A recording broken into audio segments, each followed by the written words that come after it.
Tujuan penelitiannya yang pertama yaitu untuk mengetahui penerapan media monopoligen pada mata pelajaran IPS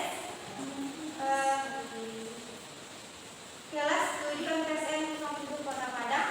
Yang kedua, untuk mengetahui respon siswa kelas 7 MTSN 07 Kota Padang terhadap penggunaan media monopoligen dalam pembelajaran IPS. Yang ketiga yaitu untuk mengetahui kendala yang dihadapi dalam menerapkan media monopoligen pada mata pelajaran IPS di kelas 7 MTSN 07 Kota Padang. Manfaat penelitian yang pertama bagi siswa yaitu memudahkan siswa untuk memahami materi pembelajaran IPS dan untuk membangkitkan keinginan, motivasi, dan semangat siswa sehingga siswa tertarik untuk belajar dengan menggunakan media pembelajaran yang baru. Manfaat bagi guru yaitu sebagai masukan dan referensi bagi guru agar dalam proses pembelajaran mengajar menggunakan cara-cara yang baru agar siswa lebih tertarik, dan juga sebagai dorongan dan motivasi kepada guru untuk menciptakan terobosan-terobosan baru dan variasi mengajar dengan cara memodifikasikan model media pembelajaran.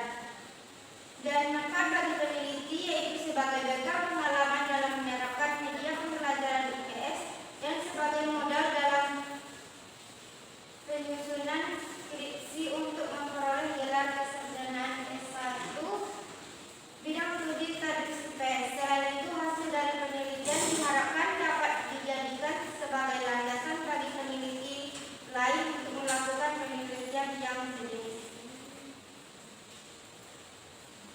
Selanjutnya yaitu kajian teori. Yang pertama yaitu media pembelajaran. Media pembelajaran merupakan sarana atau alat bantu yang dijadikan perantara atau perangkat komunikasi untuk menyampaikan pesan berupa ilmu pengetahuan dari berbagai sumber penerima pesan atau informasi guna untuk mencapai tujuan pembelajaran. Baik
Sore ini